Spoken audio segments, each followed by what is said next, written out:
lady is all that I know. She's over me. She's over me. She comes with her hypnotic dance. She holds me here with only a glance. She's over me. She's over me.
Everybody, welcome to the Friday edition of the Paranormal Portal. How you guys doing?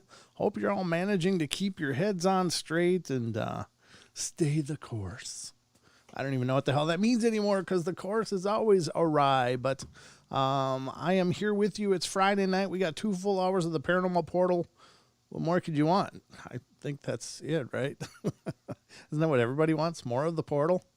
Oh, maybe that's just me, but I think some of you guys do. And thank you for being here with me and keeping me company on this journey. It's always a pleasure to be here. It's a pleasure to turn on the lights and turn on the mics and try to entertain you for as long as I'm capable. And some nights that's a lot longer than others. We'll see how we do tonight. I think it'll be fun, though. I got a lot of fun things to talk with you guys about. Hopefully got everything going. Hello to everybody in the YouTube chat coming in. Great to see you guys. Hello to those of you in the TFR chat. Great to see you all as well. Got a bunches of you all over the place, so it's kind of nice. It's kind of nice. No, it's awesome. It's really awesome. Special thank you, as always, to Freaky Friday for warming it all up for me. I didn't get a chance to listen in tonight, so I don't know how you guys are doing. But I miss you guys, and I can't wait till we can collaborate once again. It was always a great time when Kev and Scotty and whomever else joins us from the Freaky Friday crew. We had a lot of fun. Don and I did collaborating with them a couple times last year, and we always aim it for the Friday the 13th. So hopefully, maybe there's more this year. I don't know how it works. I don't know how I guess I could look at a calendar and sort it out, but we'll have to see when that next one is coming up, because that's always something we really look forward to. So for those of you that are new to the show, welcome. This is the Paranormal Portal. We talk about all things paranormal, and we are also simulcasting on TFR Live, iHeart, TuneIn, and TalkStream Live, as well as streaming live on YouTube. So If you want to chat along with some people that are watching the show as well, you can do that by going to tfrlive.com/chat, registering for a username and password there, or you can go to youtube.com, watch the live feed, and youtube.com/paranormal portal, watch the live feed and chat along there. There's always ways to do it. And if you want to call in and be a part of tonight's show, you can do that. We always welcome call-ins. Reaching out and talking to you guys is always a great pleasure of mine, and something I always look forward to. So if you want to call in, the number is 720-923-0500. Again, 720-923-0500. That's the number just for fun right here on the portal. I hope you guys will call in and be a part of it. Be a part of the festivities. And we got a lot on the plate tonight. Social media is going absolutely wacky. I was trying to get things to load up before the show and get everything, all the posters out to let people know the show is on tonight, of course. And it's like everything's dragging, and Twitter's dragging, Parler's dragging, MeWe's dragging. There's all kinds of weirdness going on. And as usual, it doesn't look like 21 is going to be much different from 2020, honestly, which is absolutely a tragedy, because I keep thinking one of these years is just going to be the year where everything just goes well. And I don't know.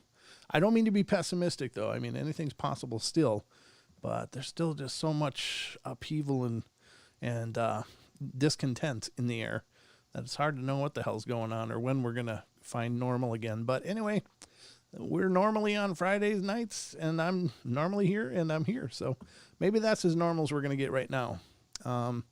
Let's see. I think, is there any other laundry up front? I don't think so. I don't think there's anything I'm missing.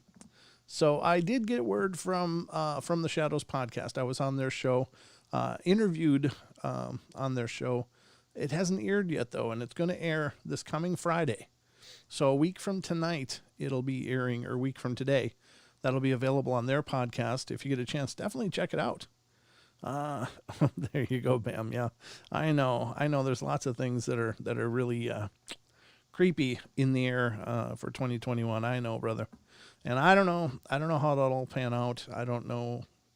It's just really crazy. I mean, it's gotten to the point where it's nearly frantic, and that's the scary part.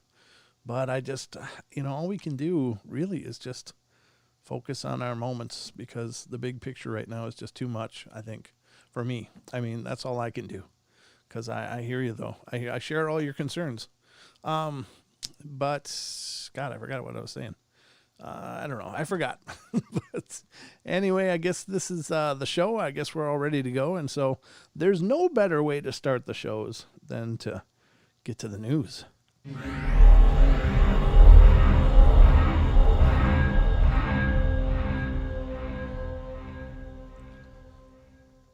All right, folks, welcome to the Paranormal Portal News Desk, and I am your host here as well, Brent Thomas.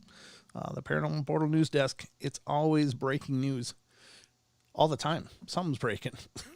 Sometimes it's actually news. But anyway, let's see what I got pulled up for you guys tonight. I got a few cool articles for sure that I think will be exciting to go to.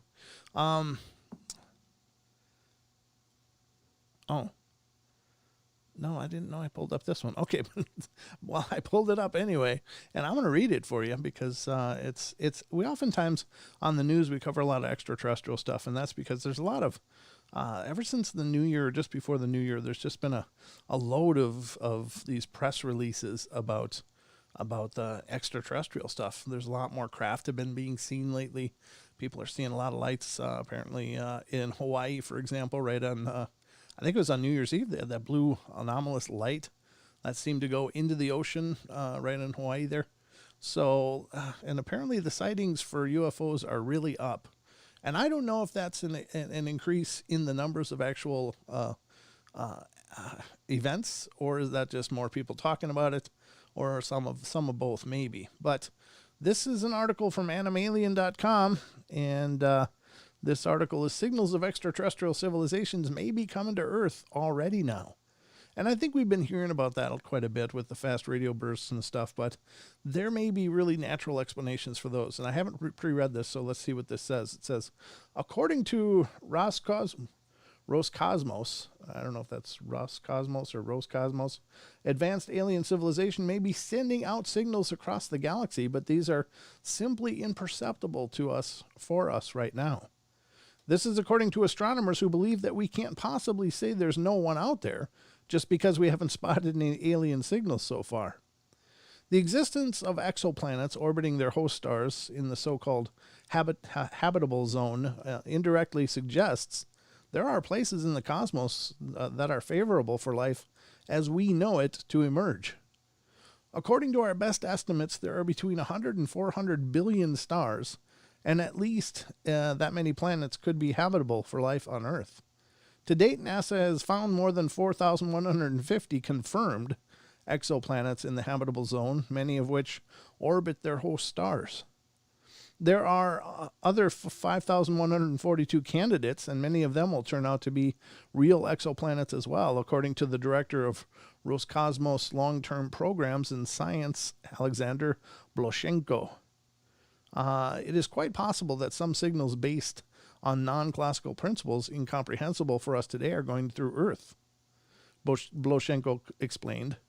Currently, it is conclusively known that about 4,000 exoplanets, the planets of other stars, exist at the same time. Over 2 trillion galaxies are located in the visible part of the universe, and in each of them, trillions of planets may exist, and the probability that life similar to ours exists on any of them is actually quite big, the Roscosmos official added. See, it's really interesting that suddenly we've kind of turned this corner, and now you're kind of foolish to think there isn't intelligent life out there. Whereas, God, it was just months ago, it seemed like it was such a stretch of the imagination to acknowledge that there's life anywhere. There may be life, but it's not intelligent. So there's really this really interesting that this type of thinking is finally gaining traction and being mentioned. That at least is encouraging as far as current events go, but we'll see how it all shakes out.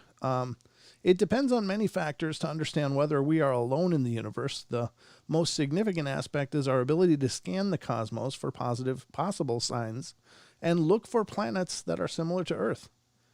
It says, P.S. The economic crisis caused by COVID-19 has caused a massive drop in advertising revenues. Okay, all right, so they're pitching donations. I understand, though. It's hard for everybody, for sure. So if you get a chance, go over and check out animalien.com and help support what they're doing, because they really have a great site. And, I like the articles they put out. They're not really exhaustive, but they're great. They're great starter point to see what's going on and go from there. So I hear you. So they're kind of asking for donations. So if you're capable of donating to them, by all means, they do a great job, and they should certainly get our support if it's possible. But yeah, I think that's really cool that we're hearing more and more of this, that there's more people coming out, or at least becoming more vocal now, that, hey, there probably is life out there. And then to have the acknowledgement of the Tic Tac fast-moving craft from the Navy and others, the admission from the Pentagon of having non-Earth vehicles or whatever in our custody, and it's like, well, they basically are disclosing without any fanfare. It's kind of these little admissions here and there. They're like these little incidental admissions rather than a big, guess what, we're going to acknowledge it now. It's real, and be that as it may. Not that makes it more real than anything else. I think if anybody has an experience of their own, it's already real. It's just nice to have that acknowledged, I guess. Like for me, I don't care either way, whether the government actually acknowledges it or not, because, I know what I saw, and that was the proof that I needed to embrace that wholeheartedly. I had an open mind before that, but after seeing it, it's like, yeah, they're there, they're here. But it's cool. It's cool anyway, because it is a bit of an admission. So I'm encouraged by that anyway. So that's the first article tonight on the news. The next one I found very interesting, and I think most of you are going to find this very interesting too, because I had not heard this. And maybe there's something to it. Now, I know a lot of people are really up in arms about 5G. And granted, there's a lot of unknowns about 5G. It's a whole lot of new radiation in our world. And putting all these frequencies out there must have some side effects. Well, this could be one of them, folks. And this article is, again, coming from animalien.com. It's birds start attacking 5G towers. Do they feel threatened? Recently, in different countries, people began to set fire to towers on which 5G equipment is installed. Arson became especially common after the coronavirus pandemic began because some people are sure that the 5G towers and this disease have some definite connection. Well, that's interesting. I hadn't heard that. But not only people attack the towers, but also birds. According to conspiracy theorists, pigeons may sense that the towers with 5G equipment do some specific harm and therefore try to eliminate it. It's worth noting that these birds are quite smart. During numerous experiments, it was possible to establish that pigeons can distinguish two objects, for example, from three. This suggests that there is some basic math. In addition, they have very well-developed communication system. For example, when two carrier pigeons fly in one direction, they somehow build a route that experts call ideal. If we consider it from the point of view of topography, it becomes clear why pigeons begin to attack 5G towers. They are quite smart and birds, and they feel the harm that these towers can do and are struggling to get rid of the danger, wrote conspiracy theorist Patrick Nelson. But not everyone agrees with these conclusions. According to network experts, 5G towers are similar to 4G towers and don't cause any harm. Well, I don't know.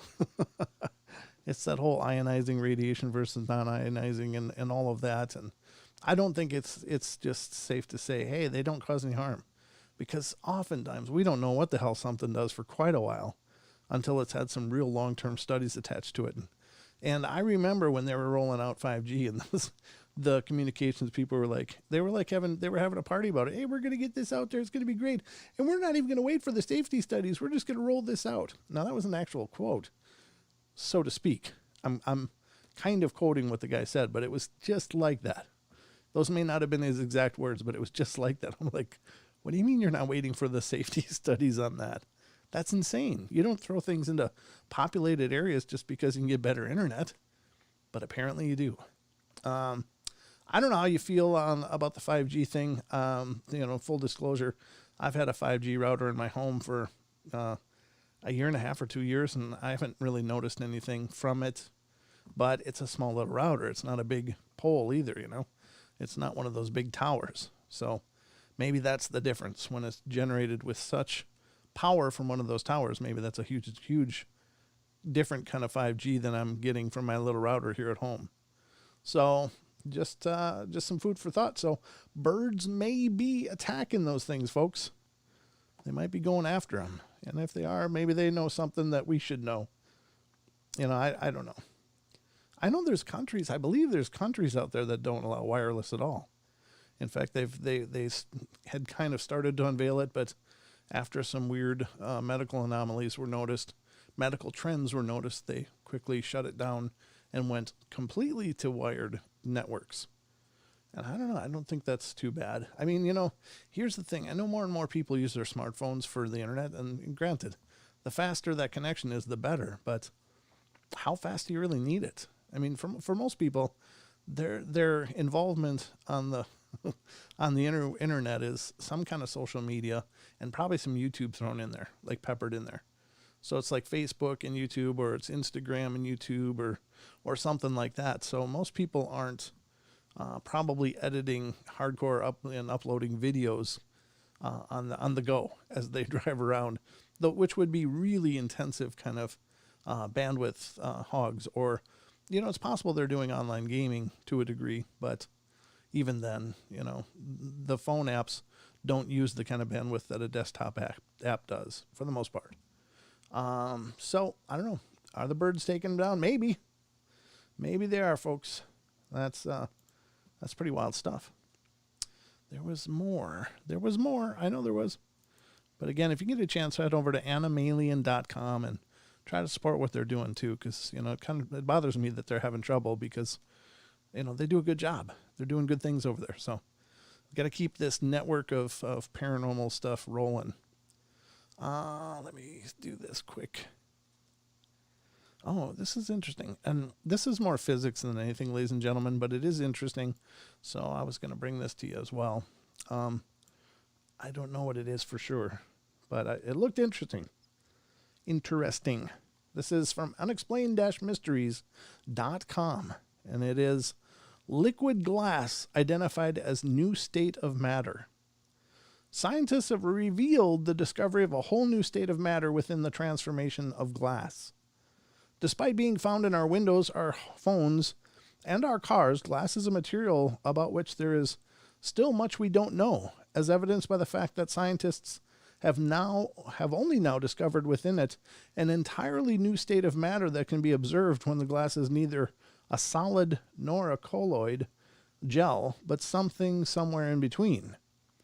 When a material transforms from liquid to solid, its molecules will typically line up to form a crystalline pattern. However, in glass, they are instead frozen within a disordered state. In liquid glass, the colloids are able to move but cannot rotate, making this a unique state not observed in other materials. This is incredibly interesting from a theoretical vantage point, said Professor Matthias Fuchs of the University of Konstanz in Germany. Our experiments provide the kind of evidence for the interplay between critical fluctuations and glassy arrest that the scientific community has been after for quite some time. Now, I find this very interesting, and here's why, folks. I remember being at the Renaissance Festival years and years and years ago, probably like 20 years ago or more, and there was a glass blower there. And he asked that question of the crowd. He's like, is glass a liquid or a solid? People are like, it's solid. No. And he said, and I'll tell you why. He said, it's still a liquid. And he said, the reason why is if you ever look at old houses with original windows in them, you start to see a warbling pattern. He said that is actually because it's still in a liquid-like state. And the glass is being affected by gravity over a number of years. And I got to agree, if you see those houses with old windows, a lot of people assume it's just because the glass blowing technique probably wasn't as great back then. But apparently it was just fine. They could make panes of perfect glass. But over time, gravity would affect it and start creating the warbles and the deformations in that surface, making it look like waves almost. And I had an old Victorian home, and my windows in many cases looked like that throughout the house. They're original windows. So I'm here to tell you there's truth to that. I find that incredibly interesting that I think glass blowers have known this for a long, long time. But again, the scientific acknowledgement of it has been still waiting for sure. But I've been hearing a bunch of hubbub about this lately, and it's like, man, that guy knew way back when it was still kind of now they're talking more of it being a gel rather than a liquid, but still, it's, I would say that a gel is a liquid too. It's just a very thick liquid. And so it's certainly not a solid, even though it feels solid. But anyway, interesting, and I share it with you because I love you. That's the burden of love I carry every day I do these shows. I do love you guys, but I'm being a little bit cheeky.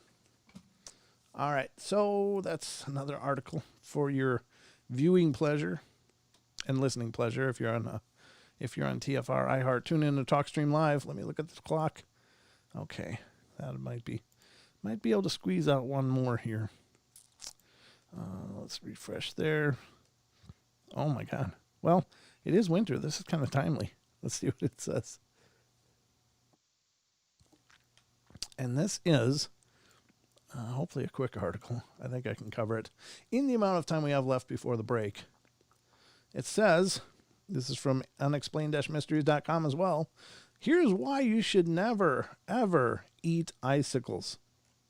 A meteorologist went viral recently with a very convincing reason why eating icicles is a very bad idea. There's no denying that icicles, the long shards of ice typically found hanging from rooftops or window edges during particularly cold weather, can be breathtakingly beautiful. Some might argue that these intriguing ice spikes may even look good enough to eat, like some sort of natural-made popsicle. However, there's a very good reason why you shouldn't do that, as explained in a viral TikTok video posted up recently by meteorologist Katie Nicolau. In the video, which actually shows someone chomping down on an icicle found in their garden, she provides a simple explanation that's likely to put everyone off trying to do the same. "Please don't do that," she said. "I'm a meteorologist. I should know." Wow. No ego involved there. When the icicles form, it's from water that runs off your roof. You know what else is on your roof? Bird poop. A lot of it. You're eating poop. Well, I guess that's enough to turn your stomach. Don't eat popsicles. And I guess we could check it out. It is, after all, a public service announcement. So let's see what this sounds like. Yes. Yes. Oh. Please don't do that. I'm a meteorologist. I should know. When icicles form, it's from water that melts off of your roof and runs down the side of a building. Well, here's the thing. You know what else is on your roof? Bird poop. A lot of it. And that water picks it up and freezes it in the ice. You're eating poop. Hey, here's to eating poop, folks. Well, there you go. That's the public service announcement for tonight on the Paranormal Portal News.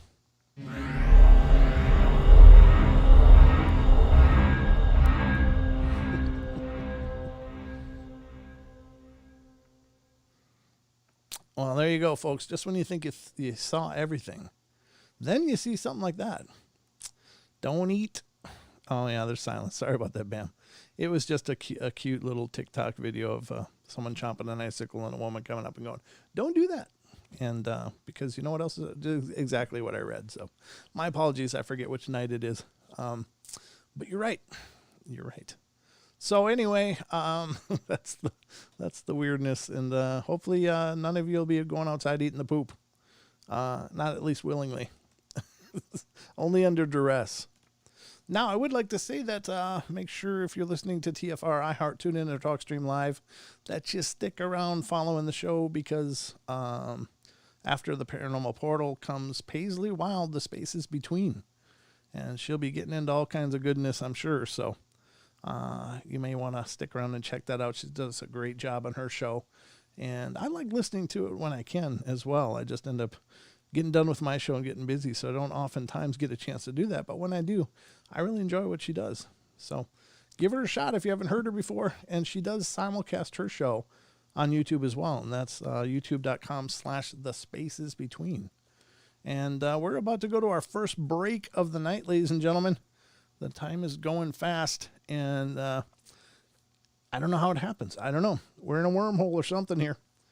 But I hope you'll stick around, because we do have to go to the breaks, because the networks we're simulcasting on have breaks every half hour. So that's why we do it here on YouTube, for those of you watching on YouTube. So please don't bail on me. I'll be right back. I promise. All right, guys, we will be right back in just a moment, so don't go away. More of the Paranormal Portal coming up in just a couple minutes. Got to pay the bills.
Welcome back, ladies and gentlemen, into half hour number 2 now on the portal. It's going fast, and as such, we're cruising through the nights. That's always happens. It always happens. I'm not always prepared for it, but I love it all the same. So we're going to go through a list of I don't know, glitches in the Matrix kind of stuff, some weirdness that people have experienced. It was something we tried to go through the other night, and I just had a hell of a time with the website on my other browser. But I opened it up on Firefox, and it looks like it's behaving, at least. So looks like we got that going for us. I'm just resizing it a bit here. All right, so we're going to get into this and see what we find out about these weird glitches in the Matrix, folks. Because you just never know. You just never know when it's glitching. Feels like everything's a glitch in the Matrix right now, doesn't it? Good Lord. All right, here we go. And this is from Factinate.com. I don't care. I don't care about that. I don't want to learn more. I just want that closed. This has to do with these glitch in the Matrix stories. Chilled us to the bone. And as I recall, we're on number 22, where we got to last time. It was just running, it was on the other browser, on the Chrome browser, it was just spitting ads at me like crazy and lagging and causing all kinds of problems. So I tried it through Firefox. It looks like it's working better. So thank you, Firefox, for cleaning up this whole deal. All right. That's number 22, an honest mistake. I was sitting in a seminar when I was in the university waiting for my girlfriend to arrive. Maybe we might have read this one. Maybe we didn't. She was a little late. And when she came into the room, she looked around and took a seat in the same row of seats that I was sitting in. Well, I was a little confused since I kept the seat next to me clear for her. And we made a plan to meet up there and go to lunch afterwards.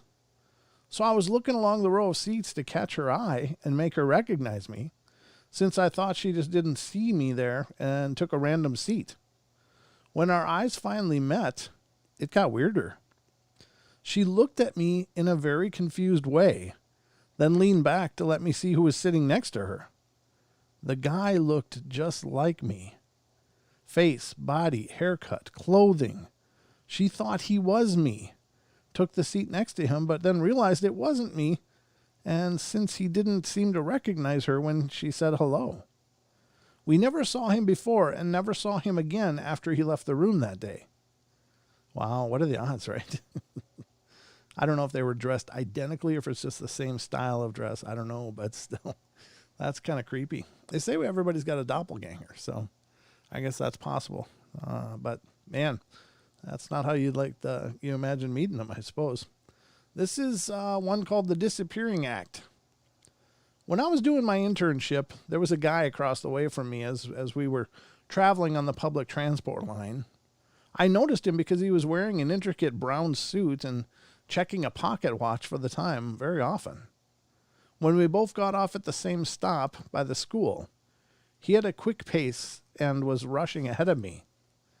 I thought he was crazy when he walked into traffic. He made it past the work van coming at him from the right, and I was terrified for him because a car was coming fast from the left. However, when the work van stopped and blocked my sight, so I couldn't see what became of him. But then he was gone. What the heck? I still wonder where he went 6 years later. Wow, that's kind of like those videos of those cars appearing in traffic or people appearing in crowds like there wasn't somebody and then suddenly there is. You can find those all over YouTube. And maybe they're legitimate. Maybe they're hoaxy, but I don't know. This one's called Made for Each Other. I dated this girl a few years back, and on our first date, weird. She was a friend of my brother, and we had known each other for a while before going out. Anyway, we're on the date, and she tells me that she had a weird dream about me, but the creepy part was yet to come. See, I also had a weird dream about her that evening. She goes first. I was driving my teacher's car on my way to see you. We were on the phone trying to find each other, and you kept saying I just drove past your apartment, but I was in the middle of nowhere and got really confused. Without really thinking about it, I reply, I was on the phone with you as you constantly drove past my apartment. But it wasn't your normal car, and you were really confused. She's just staring at me like I was pulling her leg. Then it dawned on me. Oh my God, we had the same dream. We shared 4 or 5 more dreams throughout the relationship at totally random times. Huh. That is pretty wild, sharing a dream. So that's no longer dreaming, though, then, is it? Because as we understand dreams, these are these random concoctions of probably subliminal stuff we're processing on some level. But if there's actually a dream with recall, would that be, I don't know if that's even more akin to astral projection, or what would you call that? Would that just be a dream telepathy going on? I don't know. That's really, really cool. Huh. All right, number 25 is altered state. I was staying in the hospital after concussion when I was 15 years old from landing on concrete, and I'd been out a few days, only waking for short periods, and I wasn't able to keep food or drink down. They gave me multiple CAT scans as I wasn't coming to as expected, and they were worried that I was badly brain damaged. A lot of the people had to tell me later. My hospital bed had the side rails up, and I was somehow strapped in as my equilibrium was messed up and I couldn't get out of it without nurse assistance. Except that's not what happened at all. This is hard to write. It's just so hard to explain the feeling of this moment, but I did get up. I got up, stepped over my mom who was sleeping on a mat on the floor, and walked to the window. I saw the amazing view of the hills cast in early dawn light. I looked at the cars way down in the parking lot, the trees behind the wall, the houses, the roads, and nature leading to the hillside. I felt, I guess, reset. No pain, no memory, no idea why I was even there or where there was. I knew it was me, the way you do, but all the stuff that would have normally been running through my head was just absent. I felt completely lucid, still fresh, new, very much at peace. I've never felt that way before or since. Except I didn't get up. I couldn't have. It wasn't possible. Yet I know to my core, in the way that you feel, yet you can't describe in words, that I saw what I did. And I know that I was there, awake, looking out that window at one of the clearest visions my eyes have ever witnessed, with this incredible feeling of redemption. I don't know, but it felt incredible and so true to my soul. I don't know. I remember it like a one-man alien abduction. In the next few weeks, I needed help walking, eating, etc. And it was months before I was, quote, okay again. I still have minor equilibrium issues 20 years later, and I was at the hospital with a friend recently and saw that the view from that same floor, but the wrong side. Chills, man. I feel that maybe that was the first time I became aware of my soul, but everyone experiences that, and most don't need concussions to get there. I don't know. It sounds like an astral projection. It sounds like he projected. Maybe he was just literally, well, I don't know.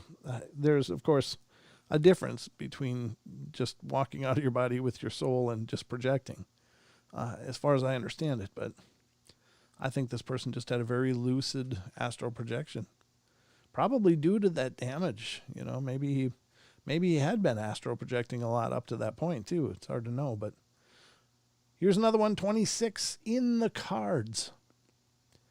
I'm a pretty big gym enthusiast. When I enter my condo unit, directly in front of me is a small shelf. It's there that I keep my gym gear, knee wraps, weight belt, lifting belt, bands, boxing gloves, etc., and shoes. On top of the shelf, I always leave my gym card. The shelf is black, the card is black and red, and the red stands out. About 6 months ago, I couldn't find my gym card. I searched throughout my unit, and usually I just leave it on my shelf as described, but sometimes it may be in my wallet or in my kitchen table, but after searching thoroughly, I couldn't find it. Over the next 4 weeks, I probably searched for it another half a dozen times. My girlfriend at the time helped me search a few times as well, and we couldn't find it anywhere. I figured I'd just lost it. One day, I do one last major search, and when I can't find it, I figure it's definitely lost. I go to the gym front desk and tell them that I lost my card, but I'd forgotten to bring my wallet, so I told them I'd pick it up and pay for a new card the next time I came in. I do my workout and head back home. I open the door, and sitting directly in front of me on the black shelf in the same spot I always left it was my gym card. I even called my girlfriend and asked her if she'd found it or seen it, and she reminded me we'd both searched for it and couldn't find it.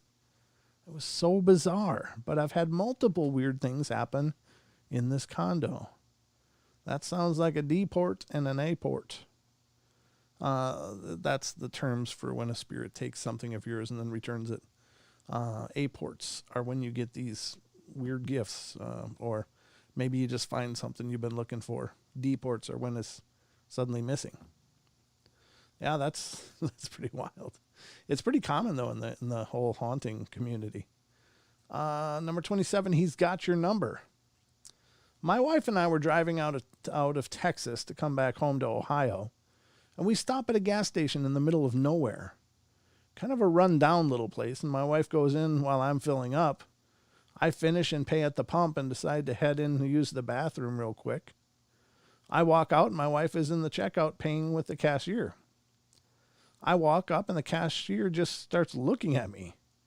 He then calls me out by my full name. John? Yeah? Your name is John last name, right? Yeah. Do we know each other? Nope. Well, then how do you know my name? I don't know. My wife and I look at each other and we both get the heck out of there.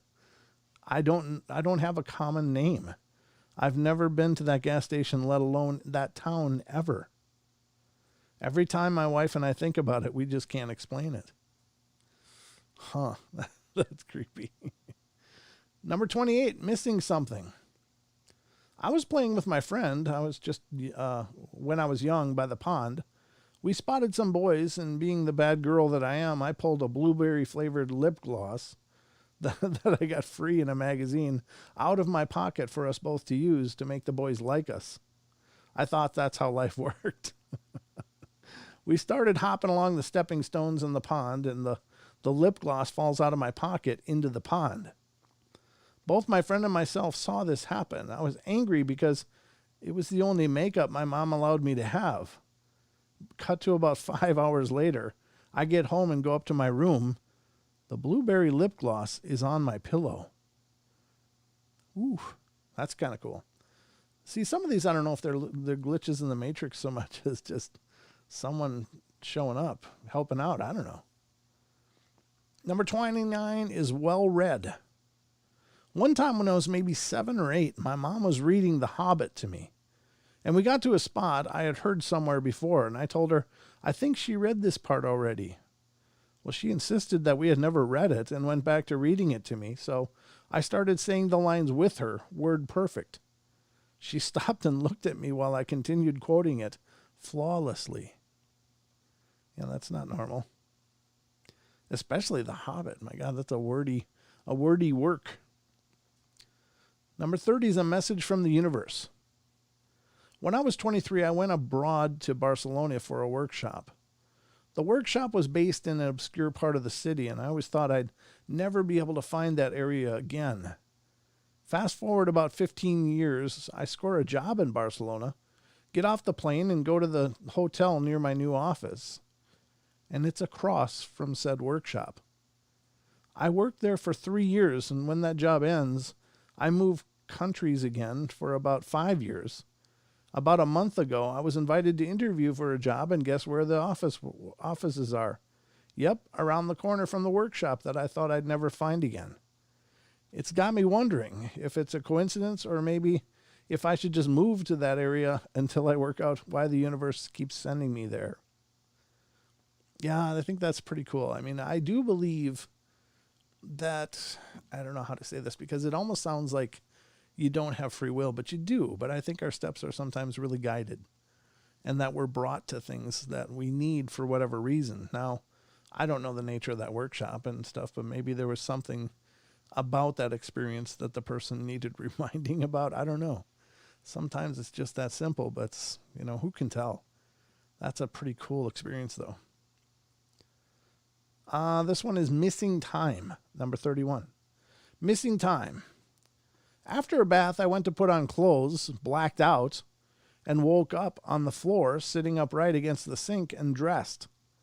I have no idea what happened. I didn't feel sore anywhere like if I'd fallen over, and it was as if I sat on the floor and just dressed myself while I was unconscious. It felt like 20 minutes had passed, even though the bathroom still had a steam in it. That's weird. If I didn't dress me, who dressed me? No, that's not good. Number 32, as seen on TV. When I lived with my dad long before he passed, I was dozing off to sleep in my room while my TV was on a low volume. And at some point, my TV got super loud randomly, and then low, and then loud again. And thinking I was laying on the controller, I started searching for it, and I spotted it on the floor, and I adjusted the volume. Then rotated the batteries in case of whatever, it began to rest again. And I began to rest again. A few moments later, it happened again, and I sat up irritated. I'm thinking the batteries are low, so I go to turn off the TV when my door suddenly swings open and my closet door creaks open. I just sat in bed, frozen for a moment. I called for my dad and sister, thinking they might have opened my door for whatever reason. But there was no response. I got up, hauled down the hall to my sister's room. I woke her up and she was like, whatever, you big baby. Goes to my room, checks it out, and comes back. Her reply somehow made it even creepier. She tells me I need to stay in her room for the night. Never explained why, and refuses to tell me what she saw or heard. So it sounds like that house has some activity. Again, not really a glitch in the Matrix. That's just some ghostly stuff, I think. Number 33 is schoolboy terror. I was around 7 years old at the end of school, and we all had to line up in our year groups in the yard before we'd be led to our teacher to the front of the school and either onto the bus or just picked up. The pathway from the back to the front of the school was narrow, so we were all in single file, and I was walking along chatting and laughing with my friends in front and behind me. Next thing I know, I'm stood on the path completely alone.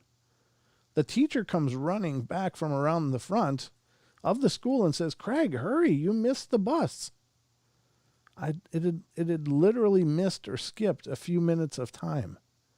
So he just kind of phased out. That's weird. Huh. All right, wibbly wobbly, timey-wimey. Wibbly wobbly, timey-wimey.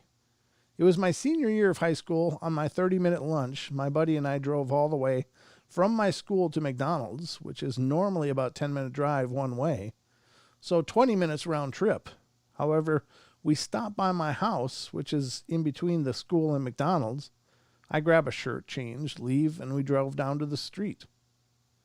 While driving again, we get into an altercation with a guy who we flipped off for tailgating. His wife in the passenger seat starts yelling at him, and we part ways. We finally get to McDonald's and order food, and as we eat in the parking lot, we decide we are late regardless. We had no access to the time in my car, and our phones were in our lockers at the school, but it's been way over 30 minutes now. Turns out this all occurred in 18 minutes on the dot. It's freaking impossible, but it happened. My buddy and I still talk about it to this day, saying we went through a wormhole or something like that, or my Nissan, rest in peace, could somehow time travel or slow down time. Yeah, that's weird. That is weird. Number 35, it's not in your head. My brother and I live in a small apartment together with his girlfriend, and we were in our late teens. And one night, I woke up in the middle of the night crying about my brother's girlfriend having a bandage around her head in the hospital, with my mother in the background screaming, "She's too young." And then she passed on in my dream. I kept telling her she needed to get her head checked out and that I think something is wrong with her head, but she always reassured me she was fine. Nothing could be further from the truth. Fast forward 4 years, my brother walked up to me at work, bawling his eyes out. He'd been up all night crying. Apparently his girlfriend's mother hit her with the door of her car, and she hit her head on the concrete, and she passed from a brain hemorrhage. I love that woman. She was so innocent and beautiful. Oh, that's so tragic. That's, premonitions like that are wild. So this one's 36, clowning around. I have one wish that I had an answer for because I really just like to know what was going on. It was Christmas night, and I was hanging out with a friend after we were done with our family get-togethers. We're just driving around listening to music, and I was looking out the window, people watching. We drove up next to a 4-door sedan, and there was a family inside, a man, a woman, and 2 small children. But they were all dressed as clowns, like big, poofy red wigs, white faces, red noses, the works. The weirdness of seeing a car full of clowns and also seeing them on Christmas really freaked me out. And I started screaming at my friend to look over, and he's afraid of clowns. So needless to say, he lost his mind. As we were sitting there freaking out, they all looked over into our car. Well, that caused him to really freak out, and he sped off. Why in the heck were those people dressed as clowns? Is there a weird association between clowns and Christmas? I don't know. That I don't know about. Yeah, I don't know either. That's really bizarre. Maybe they just had a circus theme on their Christmas deal. That's bizarre. Don would love that too. He loves himself some clowns. Don loves himself some clowns. No, he doesn't. He does not love clowns.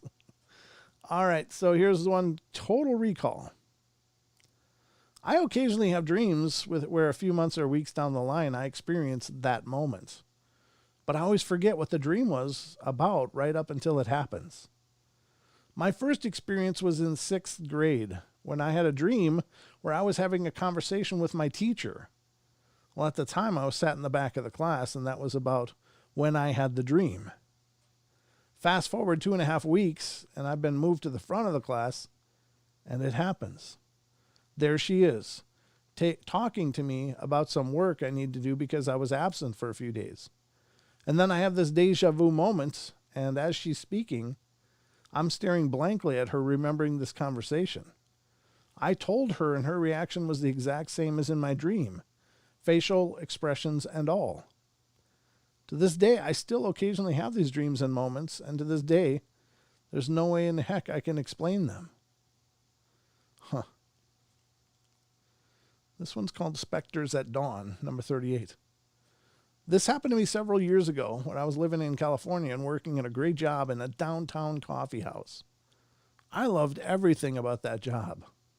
I worked with fantastic people, and our shop was located in the city's historic district in a very old, very beautiful building that had once been a hotel in the 1800s, but had since been converted into apartments, lofts, and of course, the big coffee house on the main floor. Being an early bird and living only a couple blocks away from the coffee house, I was always scheduled to work in the opening shift, which started at 4:15 a.m. It was the most unpopular shift, but it happened to be my absolute favorite because I loved walking to work in the quiet of the early mornings as the rest of the city was sound asleep. Normally, downtown was quite loud and busy, full of people and constant activity, but in the early hours of the morning, it was still and silent, and I felt as if I was the only person in existence walking through a ghost town. Every day I arrived about 10 or 15 minutes early for my shift and would wait for my manager on the patio outside of the shop. It was always just the two of us working that early shift, and my manager was often running a little bit late and never arrived before I did, but I didn't mind at all. I liked to spend some time by myself on the patio, outside of the darkened shop, gathering my thoughts while I waited for him to walk up with his keys and unlock the doors. But one day, everything changed. One morning I was walking to work, and approaching our building, I noticed that the coffee house was brightly lit up, as all the lights were already turned on and shining through the store's giant glass windows.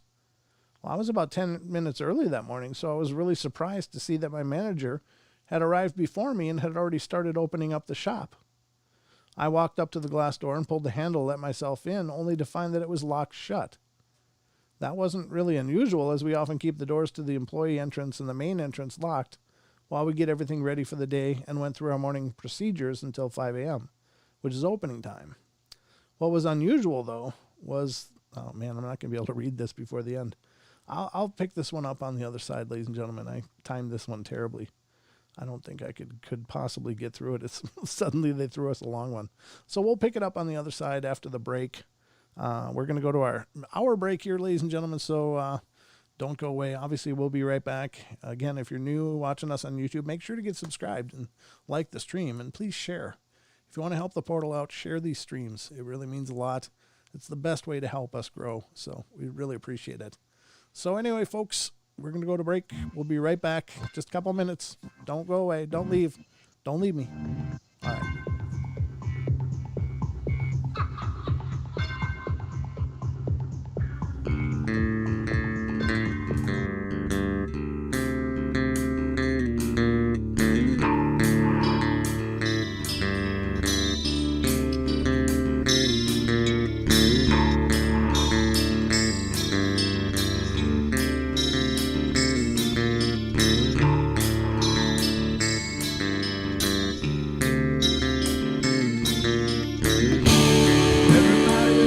Play their games.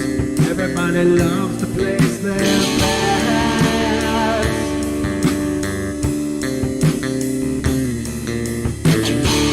They don't understand the price I paid. They don't care to comprehend.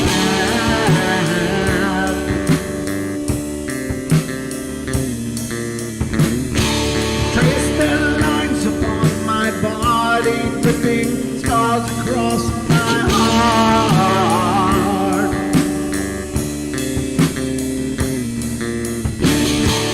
Raging anger pours inside me, and their lies keep falling apart.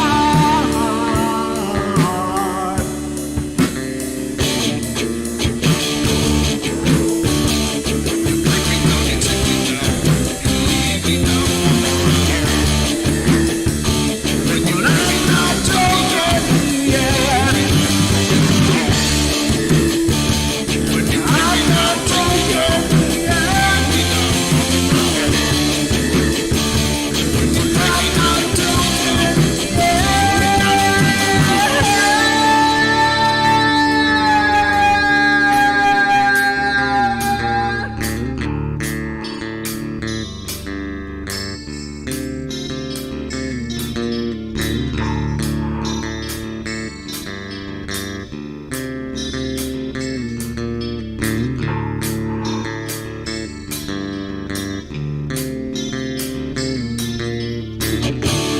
I am finished with my silence. I am not a stupid boy.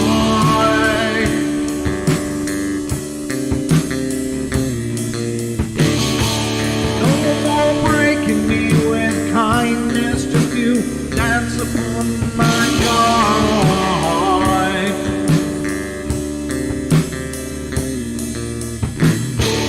Leading me with empty promise. You're just another fucking mess.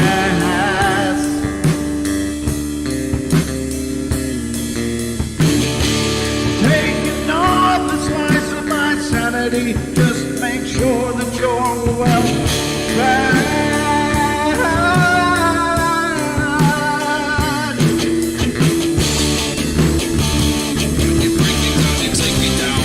But I'm not wrong yet. I'm not joking yet. I'm not joking yet. I'm not joking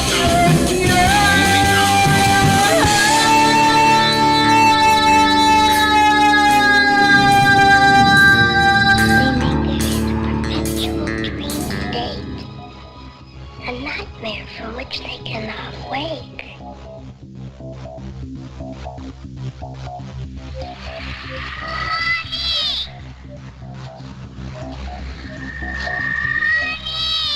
I can't see you, Mommy. Where are you? I've never sensed anything like it.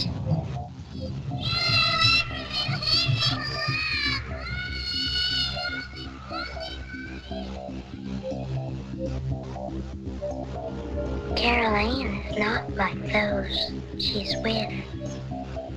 They're attracted to the one thing about her that is different from themselves. Her life force. It is very strong.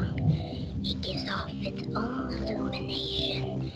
It is a light that implies life and memory of love and home and earthly pleasures.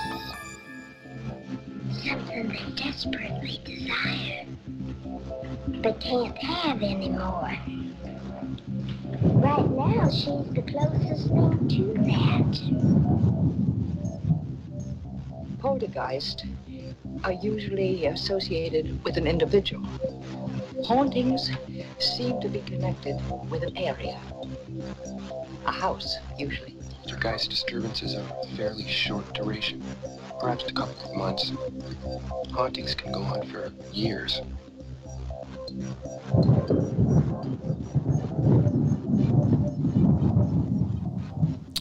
And years and years and years, folks. They can go on forever.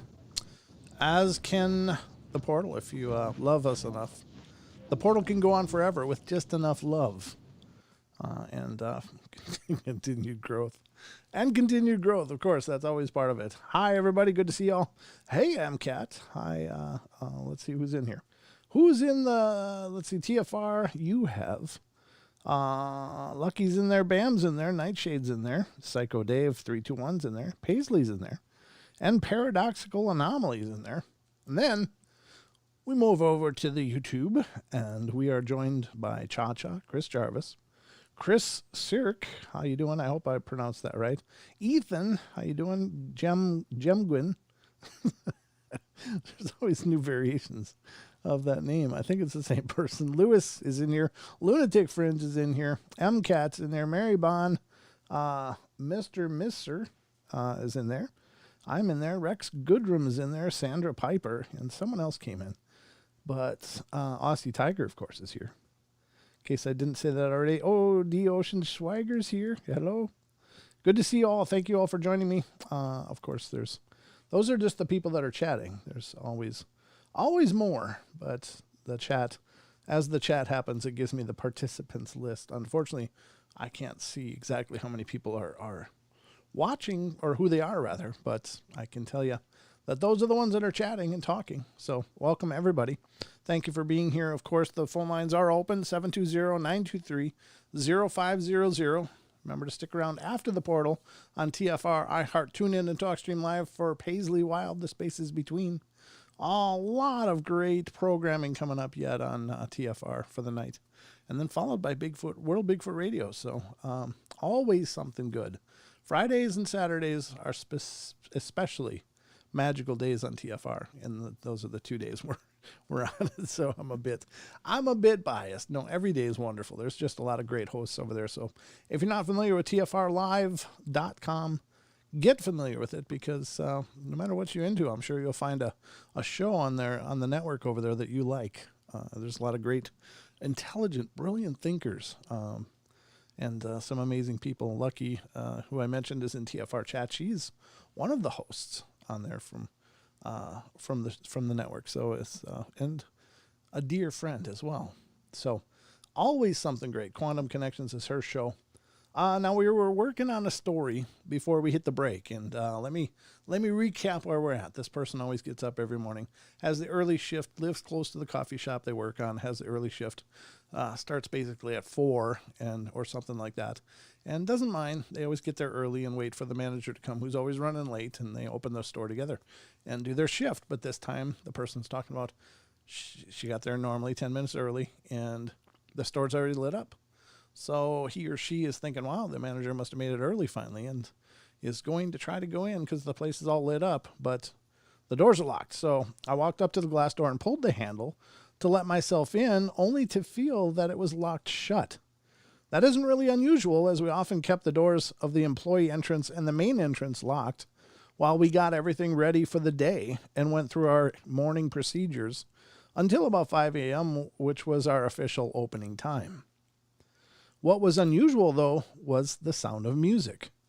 I could clearly hear drifting through the speakers inside of the store, And this was during the holiday season, so we were playing Christmas music throughout the day. But we never turned it on until around 9 or so in the morning, out of respect for all the tenants living in the apartments above us. But on this particular morning, I could hear Christmas music already playing in familiar loop at a rather high volume inside of the store. I thought that's odd, but decided that maybe my manager was just feeling extra festive that day and wanted to listen to some tunes while we worked. I knocked on the employee entrance door and waited for my manager to come and let me in. I looked through the glass and watched for him, and he didn't come. So I knocked again and waited some more. Well, now I started to get a really bad feeling. He still didn't appear, so I knocked again and again. I then walked in the main entrance doors and tried knocking on those with no luck. I checked my watch and saw that I had 5 minutes until I needed to clock in. I knocked again, much louder this time, and looked inside the glass door for any signs of my manager. And that's when I heard the muffled sound of voices coming from the back of the store, where the kitchen and our coffee shop was located. At that quiet early hour in the morning, every sound seems to be amplified, and what I could distinctly hear was 2 male voices talking and laughing together. Well, that was unusual, as I had mentioned before, that it was normally just me and my manager who opened up the shop, but I figured someone had probably just needed to pick up an extra shift. I knocked yet again and continued to listen to the sounds coming from the coffee shop. The men kept talking and laughing loudly. They seemed to be having a really great time, in addition to the music and the talking and the laughter, and I began to hear the sound of clanging dishes and also the sprayer of the 3-compartment steel kitchen sink being turned on and off, which was very, very unusual, as there would be no dishes to wash before the store had even opened. But something else bothered me more. I was also confused as to why my manager and whoever was with them were in the kitchen in the back of the store, because so much of our opening procedures, setting up the pastry case, brewing the coffee, preparing everything for the espresso machine, were done in front of the store where I was waiting to be let inside. At this point, I was getting a bit irritated, but as I was supposed to work in just a few minutes and needed to punch in on our time clock, I hated clocking in late for work. I dug out my phone and dialed my manager's cell phone number, and he didn't pick up. So I dialed the number to our coffee shop instead, and the 2 phones inside the shop, the one in the back office and the one up front by the register, started ringing. Once, twice, 3 rings, and no answer. And now 4 rings and 5, and I hung up and immediately dialed again, annoyed that they were making such a racket in there with the music and all the talking and laughter that they probably couldn't even hear the phone at all. Just as before, nobody answered. I hung up and redialed the store for the 3rd time. The phone rang and rang and went unanswered, and so I banged on the door yet again to no avail. I looked at my watch, and I was officially late for work, as I was standing in front of the locked door with my phone against my ear. Becoming more and more irritated, I noticed a pair of headlights reflecting in the glass. Rolling up behind me, I turned around and saw something I didn't expect at all. It was my manager. "Oh, I'm so sorry I'm late," he said, as he climbed out of the driver's seat and shut his car door and hustled up to the shop's entrance. "I tried to get here as fast as I could," he said as he moved toward me and fumbled with his keys trying to find one to the shop door. "You're mad," he said. "I can tell. I'm really sorry." Completely confused, I put my phone away and turned to head into the store with him. And that's when I lost my breath for a minute. The coffee shop was totally dark. None of the lights were on, not a single light. And it was completely quiet.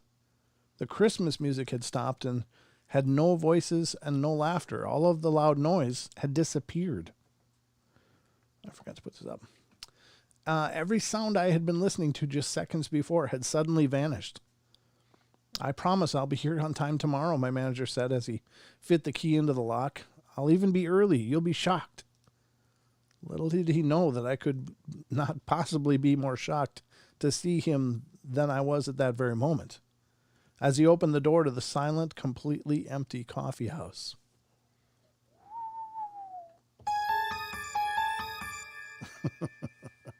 That's creepy. I mean, it's kind of cool though, right?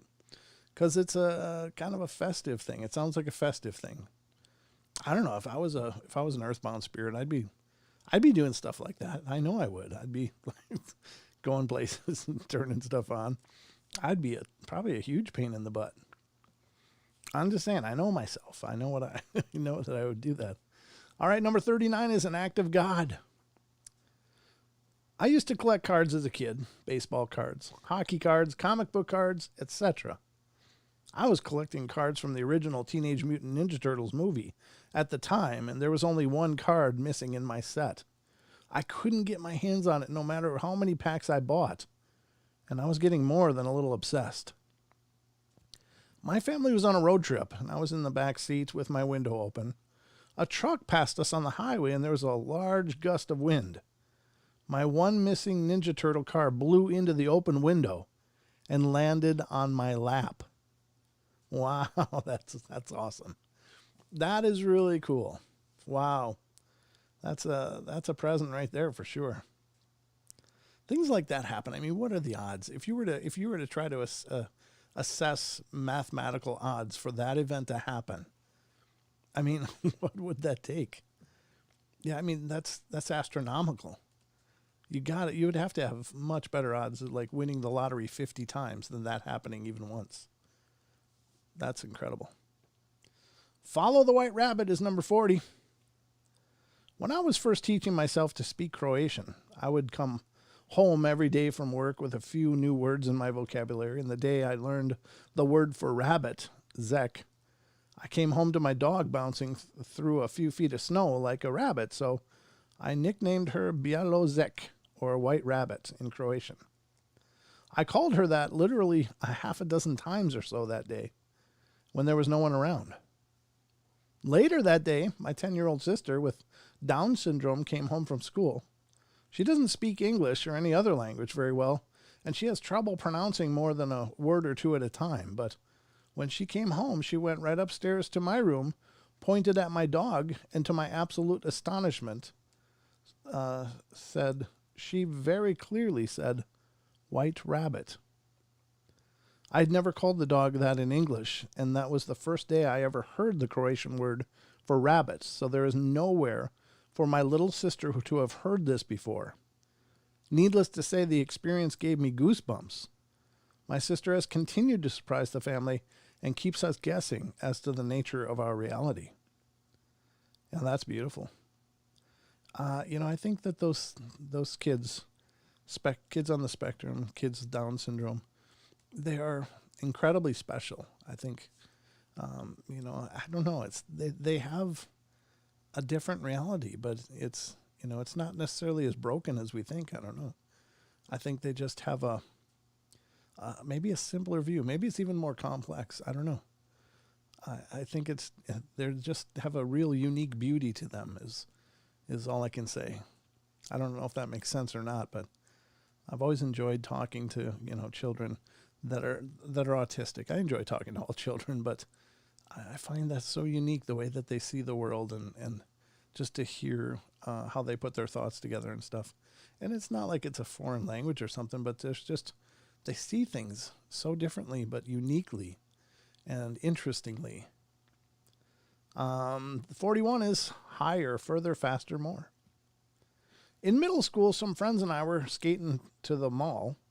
We were in the street in a residential area when a car backed out of our driveway right in front of me on the right-hand side of the street.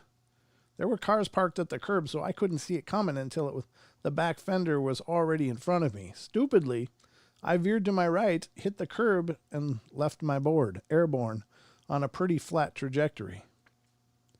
I closed my eyes and braced for impact and landed on my back in the grassy front yard of a guy who backed out in front of me.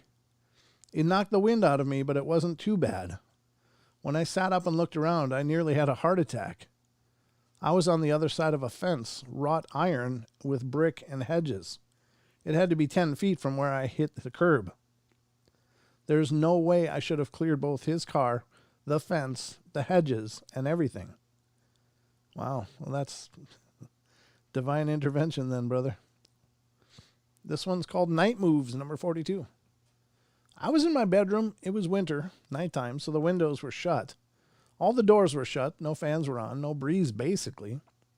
I think this is a thing other girls do, or maybe I just got it from my mom, but my bra was hanging vertically from the closet doorknob, like one of the straps was on the doorknob, and the bra just hung down vertically. It had been there like that all night, out of nowhere.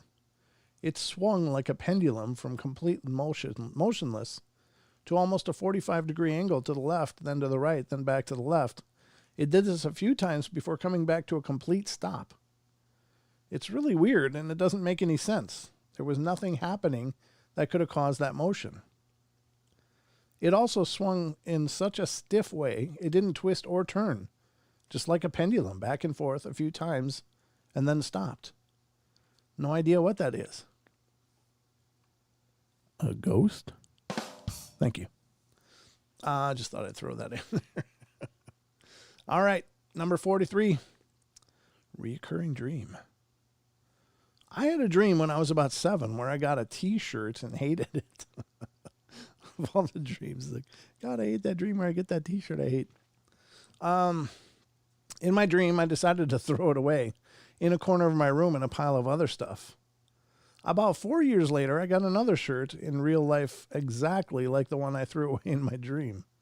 A couple of nights after I got the new shirt, I had a dream where I went to the corner of the room where I threw the shirt away, picked it back up, and started wearing it.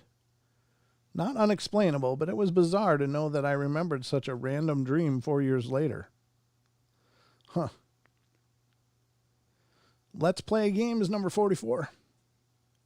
When I was young, probably around 10 years old, we kept all of our family board games in my bedroom closet, and they were on a shelf that was much taller than me, and I would really have to reach to get them on my tippy toes. But over time, they started to dust up because I was the youngest, and my older siblings were always out and about and didn't care for our games anymore. They were there for so long that I knew where each game was because I saw them every time I needed to grab a shirt.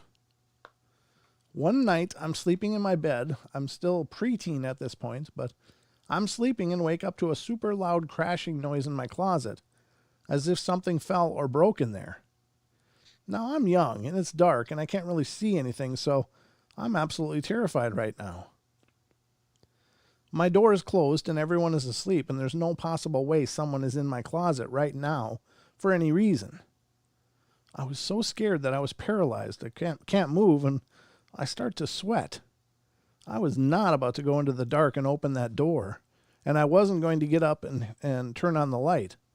I was just paralyzed, and eventually I sit long enough in fear that I do fall asleep.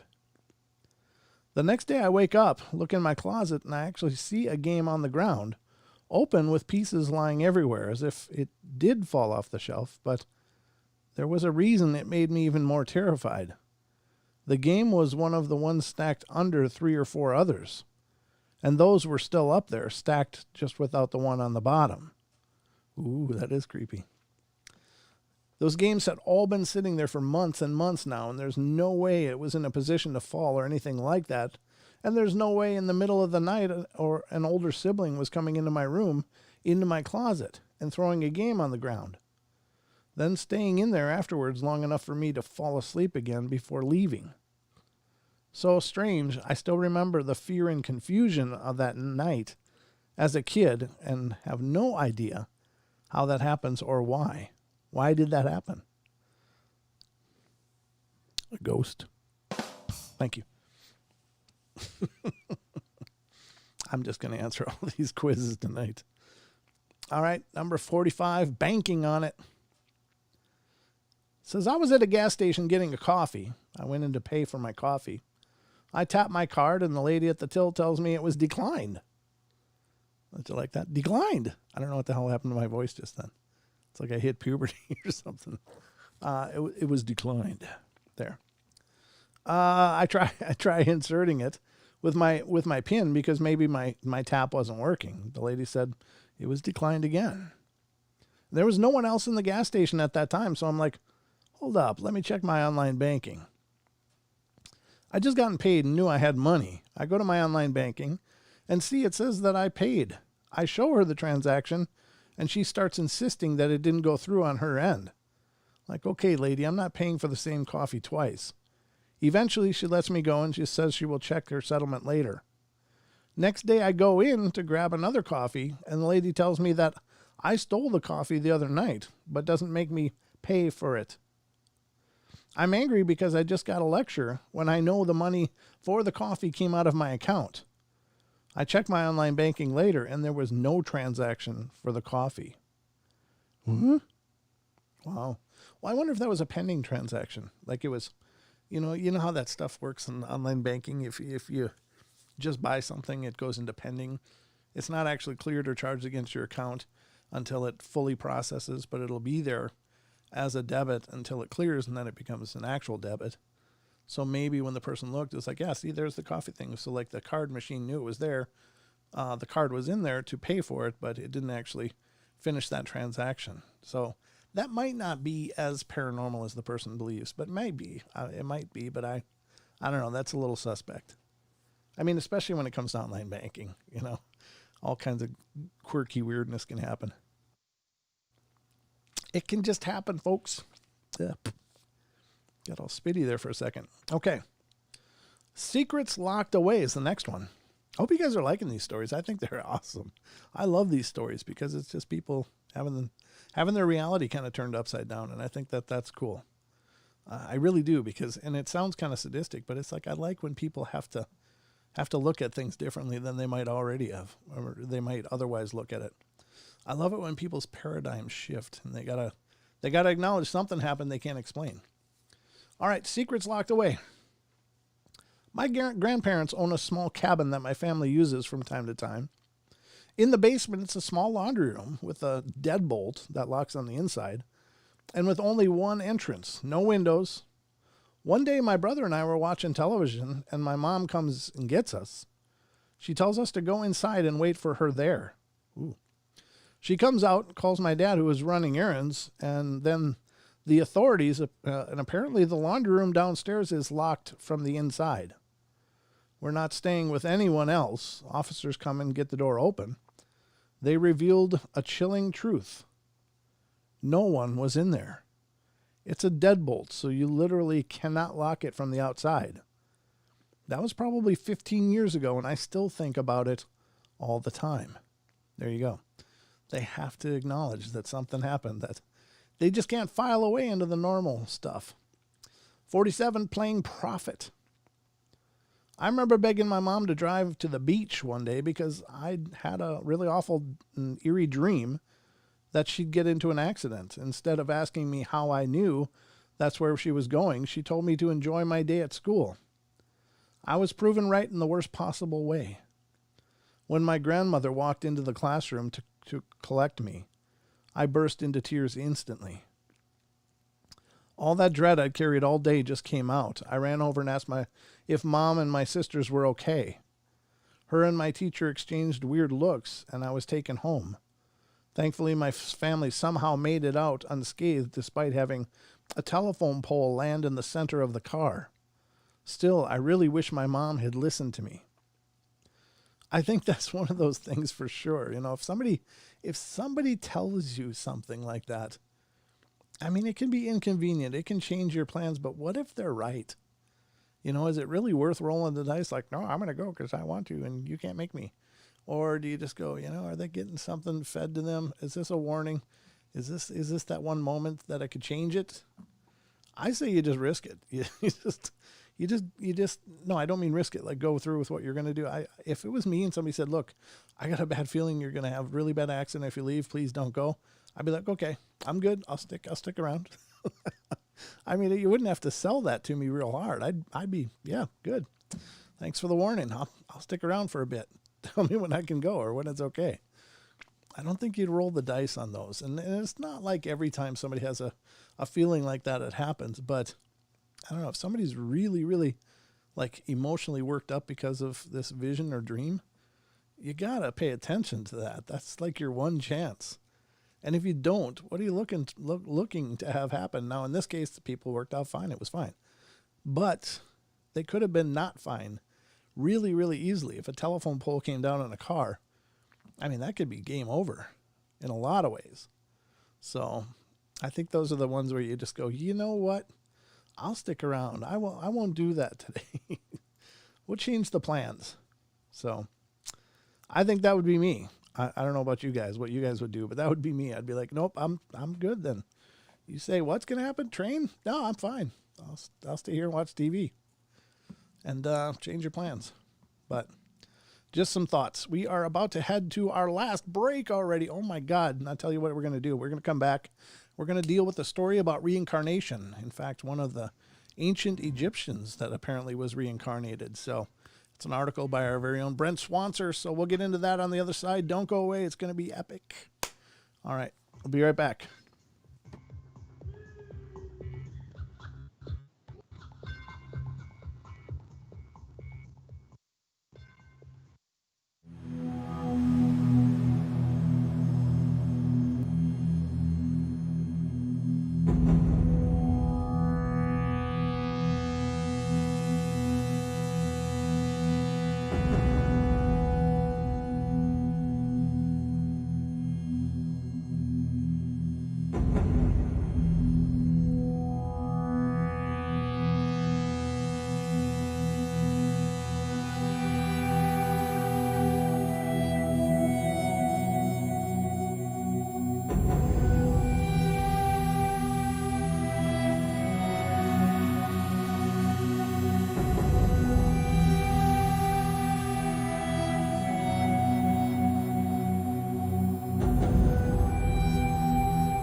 Welcome back, folks.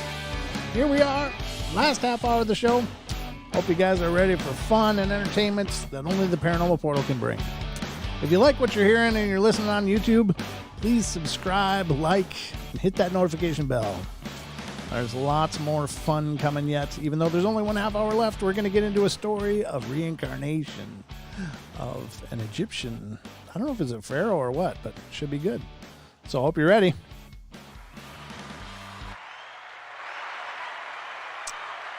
Because it's time. All right, folks. Let's get into this next story. I'm going to continue that list tomorrow night with Don. There's still several left on there. I think I should look. I think there's still a few. There's a few to cover with Don tomorrow, but I wanted to get into this article tonight because I think it sounds really cool. And what I'm talking about, of course, is an article by our very own Brent Swanson. Brent Swanson, if you're new to the show, is an incredible paranormal journalist. That's all I can describe him as. He does a brilliant job on his articles. He writes for mysteriousuniverse.org, and he has a group on Facebook as well. And speaking of Facebook groups, not only can you look at his, and his is called Dark League Paranormal. Great place to hang out and catch his stories firsthand. He always links them, and whenever he gets one done, he's always linking them on there, and sometimes he pulls up some of his older ones. But he also, I was going to say, as far as other sites, you can check out facebook.com/Paranormal Portal Radio, and be sure to check out the Paranormal Portal fans group. Our very own Cha-Cha, the mod in our YouTube chat, has set up that group, doing a brilliant job on both helping me with the Paranormal Portal Radio site, keeping content happening on there, and with the Paranormal Portal fans. So definitely check it out. You'll have to answer a few questions to get in to the private group that is the Paranormal Portal fans, but they're great questions, and they're a lot of fun to read. And so check it out if you would, please. Again, that's facebook.com. Look for Paranormal Portal fans and get involved. Love to see more of you guys over there. There's great discussions happening all the time. So the story we're going to get into now, this article that we're going to get into, rather, is The Mysterious Reincarnation of Omm Sety. And what a cool article. I love these reincarnation stories because these are, I haven't read this one, but I love the idea of reincarnation, of people having recall of a past life. I think that that's very powerful. I think it's a strong testimonial to the fact that the spirit survives, it moves, it continues. Whether or not you believe in reincarnation, that's your own thing. But these people are either having some kind of psychic awareness of another lifetime, or they did indeed live another lifetime. And it's up to you to decide which that is, whatever fits in your paradigm. But this one is a good one. So what happens to us after death? Since time unremembered, mankind has sought the elusive answer to this profound question. There are as many ideas and philosophies on what becomes of us after our inevitable demise as there are cultures that ponder it. Is there another realm awaiting us in some afterlife? Are we whisked away to join loved ones who have long passed away? Is there nothing but blackness and oblivion? Or is there something else? One idea that is most embraced by many religions throughout the world is that of reincarnation, that our soul, spirit, or whatever one wants to call it, is reborn upon death into a new body to live through life again. There have been many stories of those who have allegedly been reincarnated into new bodies, often expressing some vague vestigial memories of their previous lives, but in one particular stands out as particularly convincing and apt to make one reflect upon the possibilities. It is a strange case that fuses reincarnation with faraway lands, ancient treasures, and long-lost eras. Born in 1904 in the London suburb of Blackheath, Dorothy Louise Eady had a rather normal early childhood, until one day that would change her life forever. At the age of 3, Dorothy had slipped and tumbled down a flight of stairs. That was no minor spill, as the girl was found to not be breathing, and when the panicked parents called the family doctor, their worst fears were confirmed. 3-year-old Dorothy Eady was pronounced dead at the scene, after which she was placed in her bed. The distraught doctor went to fetch a nurse to help him prepare the body for removal. In most cases, this might have been the end of the story, but when the doctor returned with the nurse, Dorothy was found to be miraculously sitting up in bed, wide awake and playing, as if nothing out of the ordinary had happened. Not long after this frightening and bizarre ordeal, little Dorothy began to exhibit unusual and uncharacteristic behavior. She became excessively nervous, jumpy, and withdrawn. She would often hide under or behind furniture and was easily startled by even the most mundane things. She also started saying increasingly bizarre things. On many occasions, she demanded that her parents take her home. Even when they were at home, she showed a certain sense of wonder and bewilderment at certain everyday items that she had never shown any particular interest in before. And her demeanor became generally more detached and morose. She often awoke from vivid dreams in which she claimed to see ancient buildings with sweeping columns. And one day she was looking at a children's picture book. She came upon a picture of ancient Egypt and became transfixed by it, staring at it for long periods of time and saying that it was her other home, which baffled her worried parents. More ads, thank you. The strangest incident concerning Dorothy's increasingly odd behavior came when her parents took her on a trip to the British Museum in London. While meandering through the museum, they came upon an exhibit of ancient Egypt, which was full of all manner of artifacts, mummies, and majestic statues of ancient Egyptian gods and goddesses.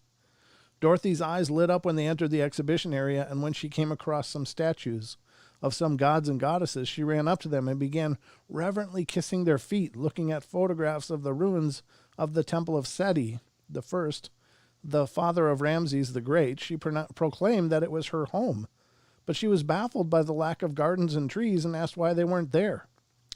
She also said that she personally knew Seti the First and that he was a kindly old man. Dorothy was completely fascinated by the various Egyptian exhibits and seemed more alive than she had ever been since the accident. At one point, she reportedly screamed out loud in a voice and recited words that seemed to be from some strange language no one could understand. When her parents decided that was enough, they tried to get Dorothy to leave, but she resisted, claiming that she wanted to stay there to be among her people. That fateful trip to the museum would not be the last of the weirdness. And indeed, it only got worse.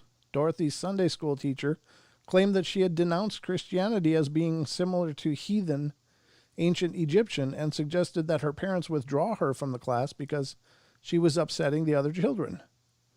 This sort of thing also got her kicked out of a school that she went to, and she refused to sing a hymn that requested for God to curse the Egyptians. When Dorothy was taken to Catholic Mass, she made the odd comment that she liked it because it reminded her of the old religion, which unnerved those around her.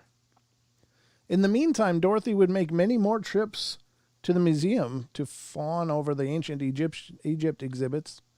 Between the ages of 10 and 12, she made numerous trips back to the museum, indeed spending most of her free time there, and it was there that she eventually met a man by the name of E.A. Wallace, Budge, keeper of Egyptian antiquities at the British Museum, who was impressed by her enthusiasm and knowledge of Egypt and encouraged her to try studying hieroglyphics.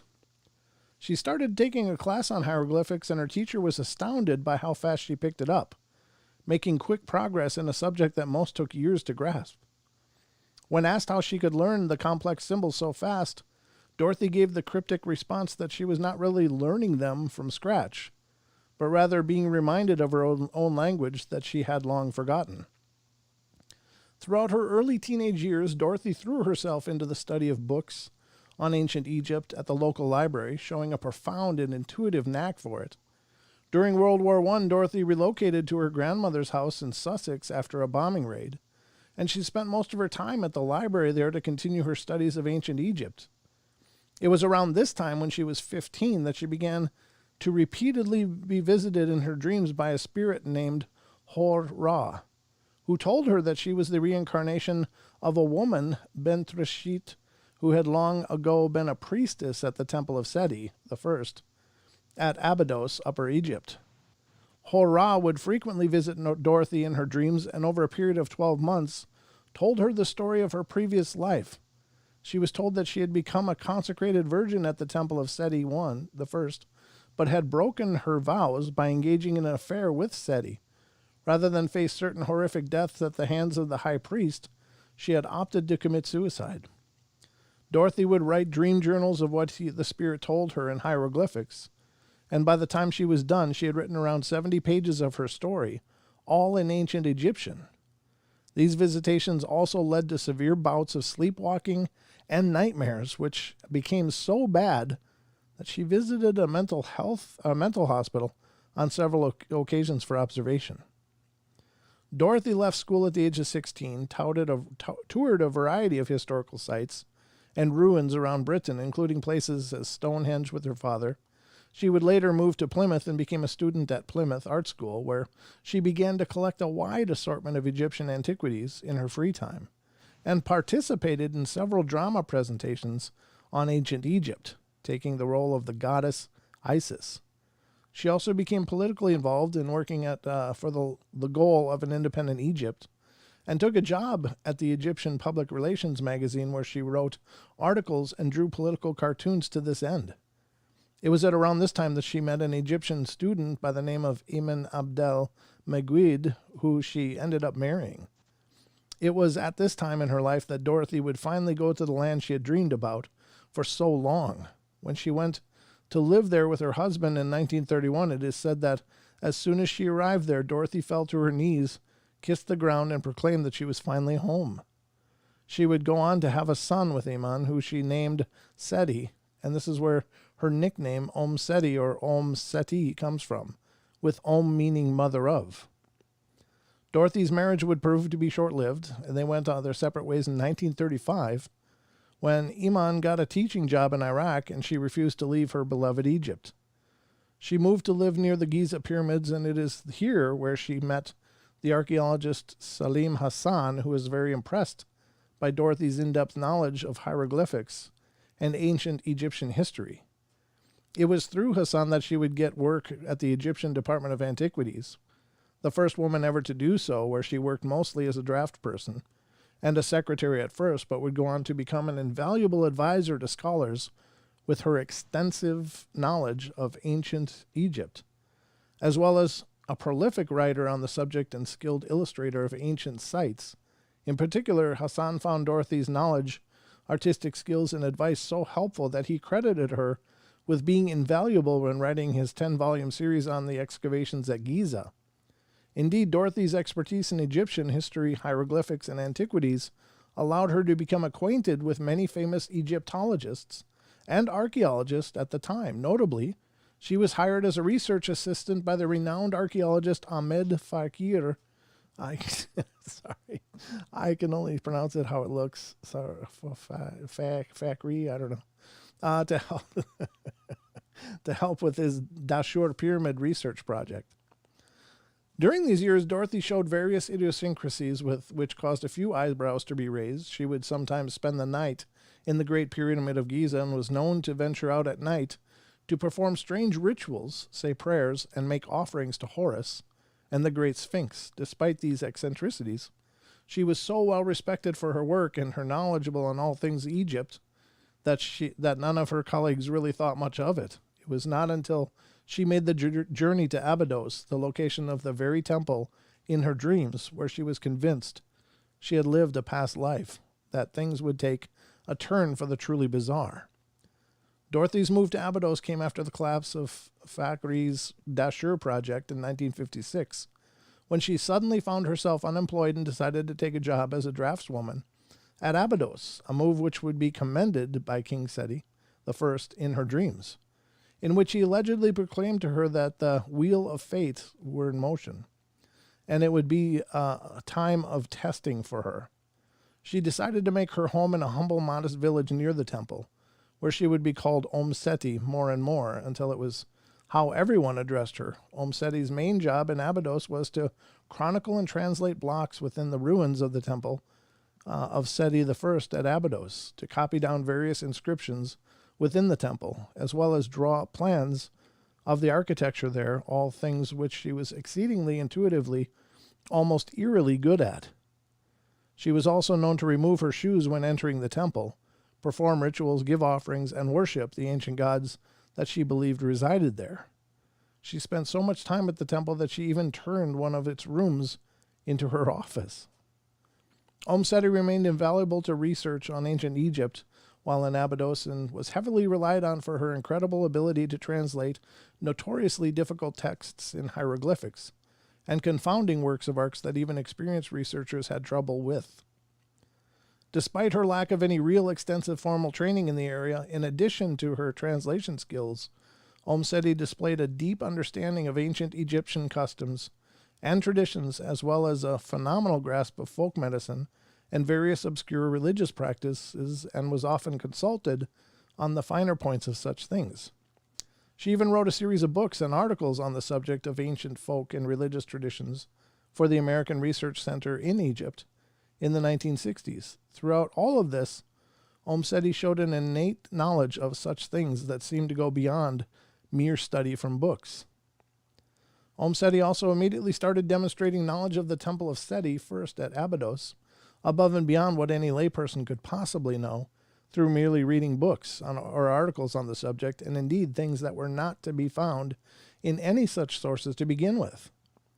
On one occasion, the director of the Department of Antiquities decided to test out Omm Sety's claims of a past life here. She was told to stand in near total darkness in a room in which there was a series of wall paintings and asked to locate and identify each one based on her supposed memories alone. In each and every instance, Omm Sety successfully located, identified, and described in detail each painting, even though she had never seen them before, and none of the paintings nor their exact locations had even been published yet in any source. Omm Sety continued to exhibit an uncanny and somewhat unnerving ability to locate important lost archaeological sites from what she fervently insisted was memory rather than any kind of research.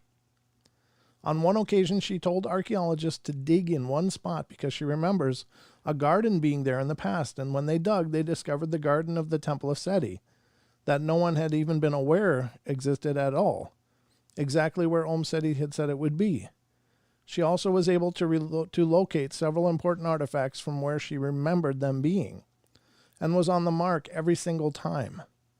Omm Sety became so renowned for her ability to find lost sites and artifacts that one English Egyptologist once famously stated during a dig, "If Omm Sety were still here, I'd take her word for where things can be found any day over the most state-of-the-art equipment out there," much to the approval of his colleagues, who all agreed. This was common sentiment in the field regarding Omm Sety, and she was highly sought after as an advisor on a variety of digs by top archaeologists and Egyptologists. Oh, there she is. Huh. On another occasion in the 1970s, Omm Sety proclaimed that she knew the secret location of the highly sought-after tomb of Nefertiti, which had long eluded efforts to find it. She described it as being in the most unlikely place, in the Valley of Kings near Tutankhamun's tomb. This went against all common knowledge at the time, and that no new tombs were found in the valley, and so the claim was not taken particularly seriously, even considering Omm Sety's impressive knowledge of Egypt. However, in 1976, two anomalous soundings were uncovered in a sonar reading of the ground near Tutankhamun's tomb, and it was not until 1998 when anyone would make a serious effort to investigate the anomalies, when an expedition led by archaeologist Nicholas Reeves began a dig in the vicinity and discovered several intact seals of the famous 20th dynasty scribe Wen Nefer, whose seals adorned many tombs from the era. In 2000, another radar scan of the site produced evidence of two previously unknown chambers deep underground, but this expedition had to be halted due to investigation into the suspected theft of priceless antiquities. In 2006, another expedition penetrated into one of the chambers and found extremely well-preserved equipment and supplies used for mummification of elite royals, leading to speculation that the other anomalous chamber could be the undiscovered sealed tomb of a king, just as Omm Sety had predicted. Above and beyond her intimate and seemingly bizarre and innate knowledge of ancient Egypt, other bizarre attributes were reported for Omm Sety as well. People in the village where she lived in Abydos claimed that she was unafraid of cobras and could spellbind them, after which she would feed them from her hand like pets without being bitten. She was also believed to have powerful medicinal abilities. Omm Sety was said to make use of the magical curative waters of the sacred pool in the Osaran to heal herself as well as others of various ailments. In addition to her claims that the pool had cured her of arthritis, appendicitis, and allowed her to stop wearing glasses, several villagers also claimed that the waters had cured them of a wide range of afflictions from respiratory illness to hearing and vision difficulties. Omm Sety was said to be especially good at curing impotency through what she said were spells written in ancient texts. Although most of the archaeologists and Egyptologists were hesitant to put any weight into her well-publicized claims of reincarnation or her purported healing abilities, there was no denying the remarkable contributions Omm Sety had made to the field. Researchers were hesitant to call Omm Sety a crackpot, and although she was certainly seen as eccentric, she was never derided for it. Those who knew her described her as remarkably sane despite her far-out claims.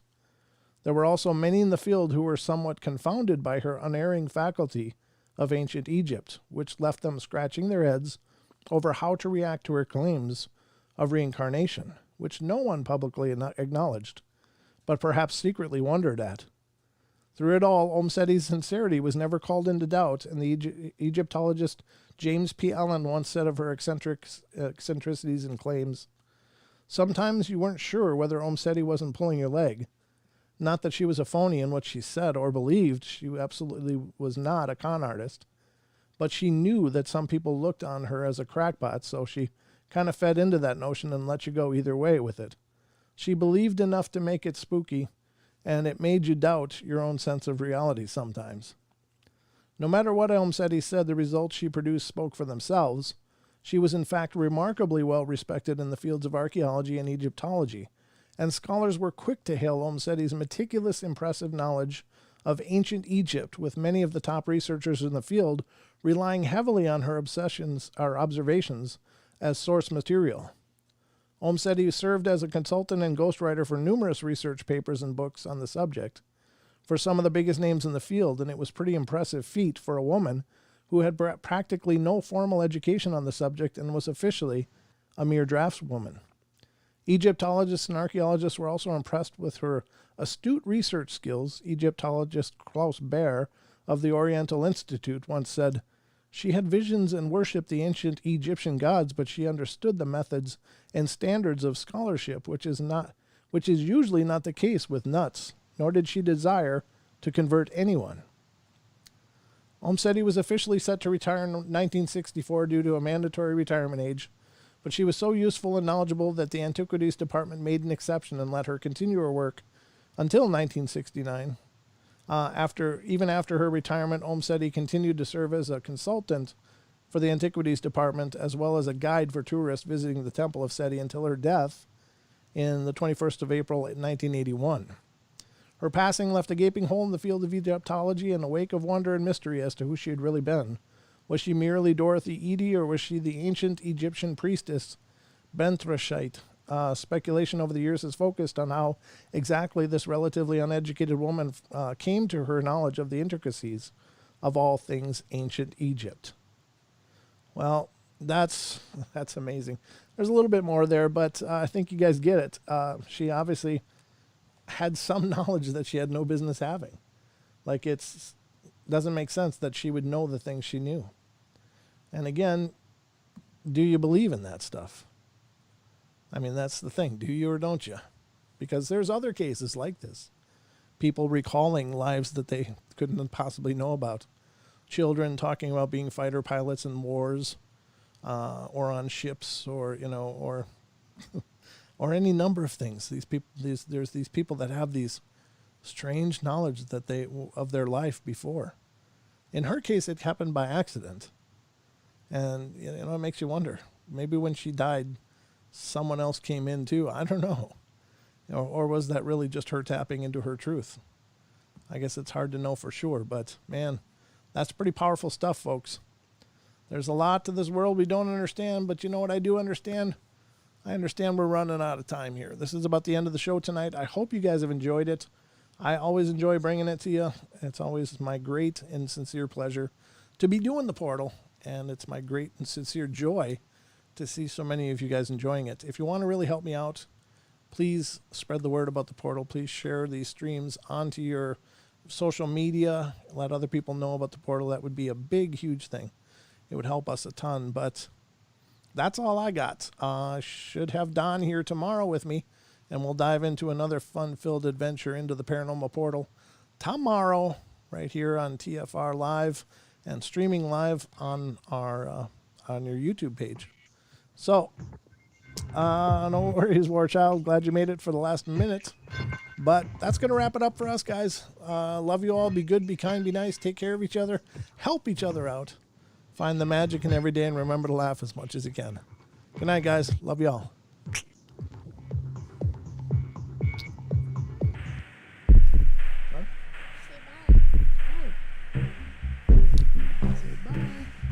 Hi, everybody. My name is Ella, and I'm 10 years old. I'm one of...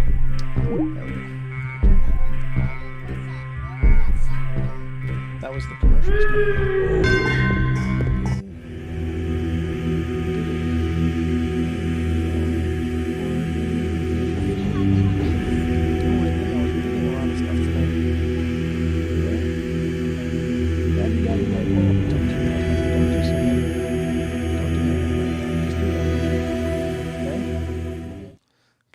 I can't read them when they go so fast.